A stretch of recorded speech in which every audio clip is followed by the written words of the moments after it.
Dernière donnée sur l'inflation montrant que les prix ont augmenté de 9,1% en juin, ce qui est pire que prévu, sont tombés quelques minutes avant que Joe Biden n'atterrisse pour son premier voyage au Moyen-Orient. Les prix records de l'énergie ont contribué pour un peu moins de la moitié de la hausse globale de l'inflation. Mais Joe Biden insiste sur le fait que les données ne sont pas à jour, le prix de l'essence ayant baissé de quelques 32 cents le mois dernier, ce qui a contribué à faire baisser ce que l'on appelle l'inflation de base. Et pourtant, cette baisse ne représente qu'un faible pourcentage, étant donné que les prix de l'essence dans certaines parties des États-Unis ont plus que doublé par rapport au niveau de 2019 avant la pandémie.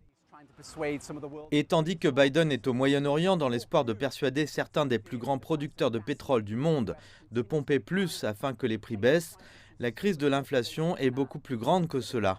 Habituellement, lorsque les produits de base volatiles, comme le pétrole et les aliments, sont retirés des données sur l'inflation, celle-ci semble bien meilleure. Mais à peu près partout, de l'habillement à l'assurance automobile, a été touché. Et si Biden essaie de rester optimiste, certains commencent à faire la sourde oreille.